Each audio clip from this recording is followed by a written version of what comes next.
Spoštovane gledalke in gledalci, novinarke in novinarji, minister za notranje zadeve Aleš Hojs, ministrica za izobraževanje, znanost in šport dr. Simona Kustec, državna sekretarka na Ministrstvu za zdravje dr. Tina Bregant, ekipa UKOM-a, gospa prevajalka za slovenski znakovni jezik, sodelavci v moji ekipi, državljanke in državljani. Lepo pozdravljeni na novinarski konferenci o izzivih COVID-19.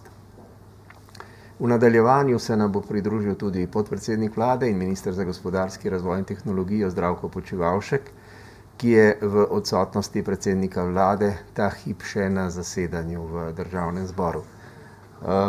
Tudi državne sekretarke Tine Bregant še ne vidim tukaj, tako da se nam bo tudi ona pridružila v nadaljevanju.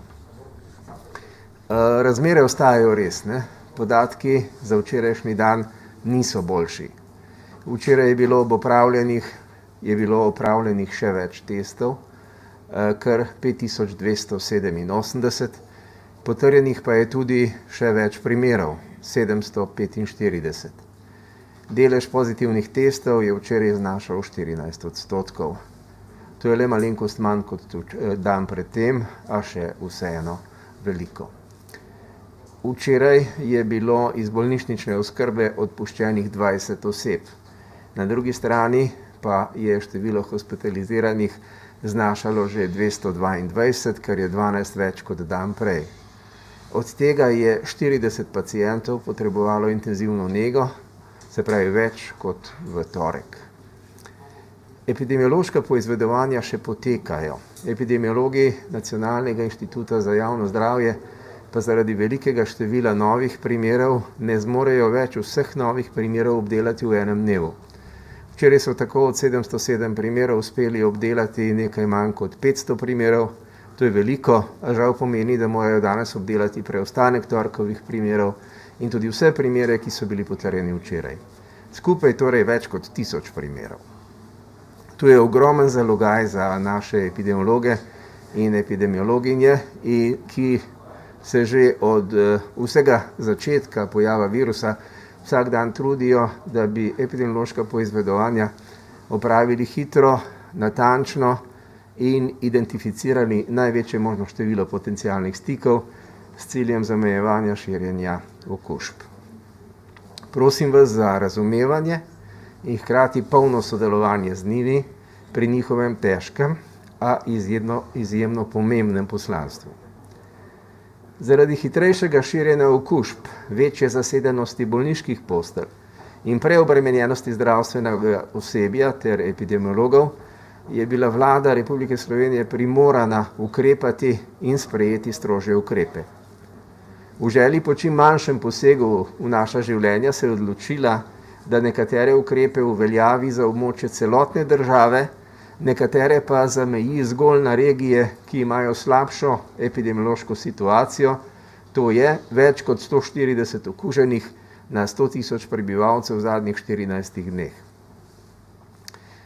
Ob tem naj vas tudi obvestim, da bo poveljnik civilne zaščite Srečko Šestan vsem županom in regijskim poveljnikom civilne zaščite danes posredoval nabor ukrepov, ki so jih sprejeli in uspešno uveljavili najprej v Pivki, potem pa tudi v Črni na Koroškem.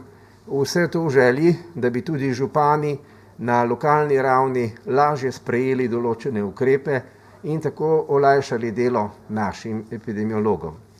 K temu jih je na včerajšnji novinarski konferenci zvečer pozval tudi predsednik vlade Janez Janša. Zdaj pa mi dovolite, da predstavim še 4 grafe, preden dam besedo prvemu od naših gostov. Tu je graf, ki je bil podlaga za včerajšnjo odločitev vlade Republike Slovenije, ki je teh 12 statističnih regij razdelila v 2 bazena, v oranžnega, ki je pod to mejno vrednostjo 140 okužb na 100 000, in na 7 tistih, ki so najbolj okužene. Odločitev je bila sprejeta včeraj. Mi vsak dan spremljamo te indekse za vsako regijo posebej, Ampak vsaj enkrat na teden bomo presojali in če bo katera od teh regij zdrsnila pod 140, se bo lahko znašla v oranžnem območju, če pa bo katera od oranžnih zlezla preko tega roba, bodo tudi pri njih veljali nekateri ukrepi. Najbolj opazna razlika bo, da bodo tudi v teh regijah zaprti lokali. Zdaj pa ne bodo. Da pa bi razumeli, kako hitro se razmere spreminjajo, bomo pogledali naslednji graf. Ta pa govori o incidenci, ki jo je beležila Gorenjska kot v tem trenutku najbolj obremenjena regija. Incidenca po včerajšnjih številkah, ne govorimo o današnjih, ampak govorimo o včerajšnjih številkah, je incidenca na Gorenjskem zlezla že na 321,80 oziroma zaokroženo na 322.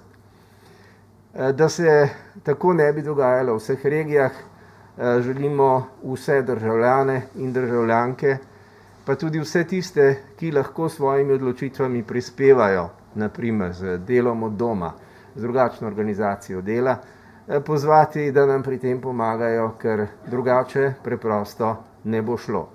Trendi dviganja okužb so visoki. Zdaj pa naslednji graf, prosim. Torej, tako je videti Slovenija, ta njena znana podoba kure, vzhodni del je oranžen in skrajno zahodni del je oranžen, vse vmes teh 7 statističnih regij pa presega teh 140 okužb na 100.000 prebivalcev v obdobju zadnjih 2 tednov. Pogledamo še enega,